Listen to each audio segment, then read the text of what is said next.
Bueno, cuéntanos, ¿qué te ha llevado, qué os ha llevado, mejor dicho, a abandonar el ambiente de la Guerra Fría por un ambiente mucho más futurista? Right. So a lot of what we did, right, is that Black Ops 2 is a direct sequel of Black Ops 1. So we obviously landed the Black Ops 1 in the Cold War era, but we also wanted to really have the players experience the story that we wanted to tell.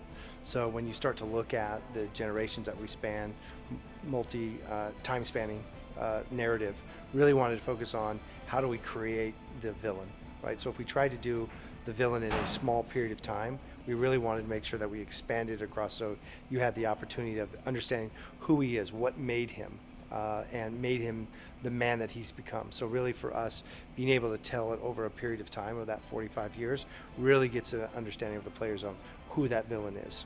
Bueno, ¿cómo crees que le sentará este cambio a los seguidores más fieles del original Black Ops? Yeah, for us, being able to go to 2025. So remember, in the single-player campaign, only 1/3 of the game is played in the 80s, and then 2/3 of the game is played in the 2025.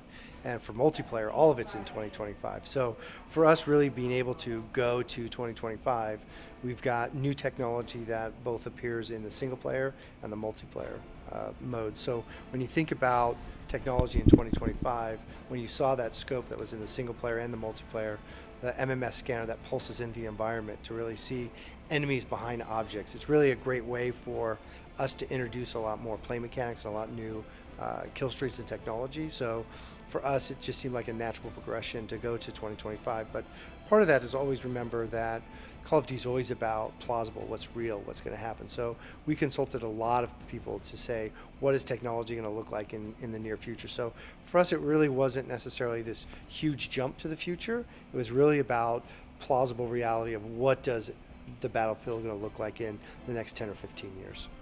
Bueno, ¿qué nos puedes contar sobre el nuevo sistema innovador de creación de clases? Yeah, so one of the things that we're really excited about in the multiplayer is this new concept for the create class of Pick 10. So in the past, you traditionally had to have a primary or a secondary and 3 perks as an example with equipment. But this time around, the team really focused on why is that the case? Why are some of these assumptions that just because you've always done that doesn't mean that that's what needs to happen in the future. So with Pick 10, you really have the opportunity of the players to create their own type of loadout. So if you want to be a run and gunner, you may not want a secondary and you don't have to take that, or you want some additional grenades. So it really allows a player a huge amount of opportunity to experiment with different loadouts. If you want to just have a knife and run around with 6 perks, you can. So, a lot of this is really about how do the players want to play multiplayer and experience multiplayer. So there's a lot of great content in there that we think that the Pick 10 is really a great way for the players to try it out. Bueno, una de las grandes dudas que tiene la comunidad, sobre todo la española, es el equilibrio entre armas, accesorios y ventajas. ¿Qué nos puede contar sobre esto? So one of the things that the team really worked on in the creative class with the Pick 10 is really all of the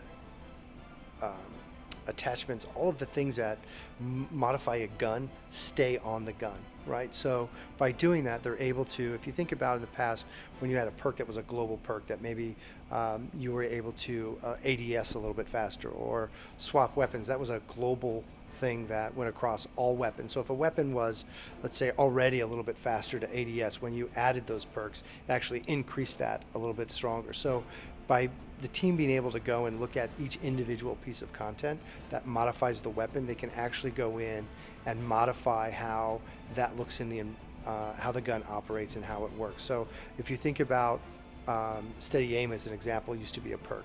Now it's actually a weapon attachment on the gun, so you actually see it in the environment. You can actually tune those particular perks, attachments directly to each gun. So it really gives the team a great way of being able to balance the content. Uno de los puntos fuertes de este Call of Duty Black Ops 2 es el modo zombie. ¿Qué novedades aporta en esta nueva entrega? Yeah, so I don't want to get too far, too involved because we want the story to unfold for the fans. But 2 things that I think really stand out for the new improvements for zombies is this idea of buildables, right? So you'll be able to go out and there may be items in the environment that can actually build things together, build different to items that they can use to kill more and more zombies.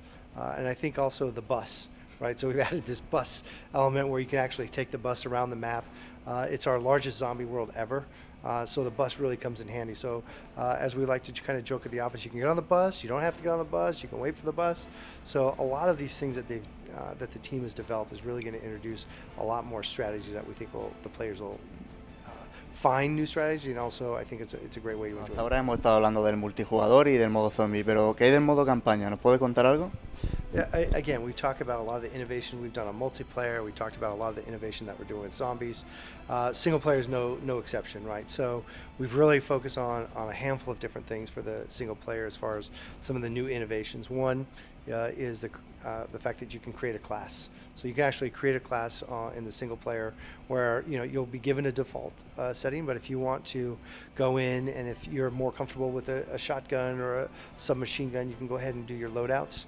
The other thing is with a branching storyline, we really want our players to play the game and create their own story for them. So you're going to see multiple endings. You're going to see moral choices along the way that's going to decide, what kind of story you have is going to be different than your friends. And then last but not least, we have the Strike Force levels where we've added, sprinkled throughout the campaign, these non-linear events that'll happen that create a different story arc. So, when you look at the single player with not only is it an epic story that we're trying to tell, and it's just an epic campaign that everybody's going to know and love. That summer blockbuster, we've had a lot of innovations and a lot of different twists and turns that we think our single player fans are going to really enjoy.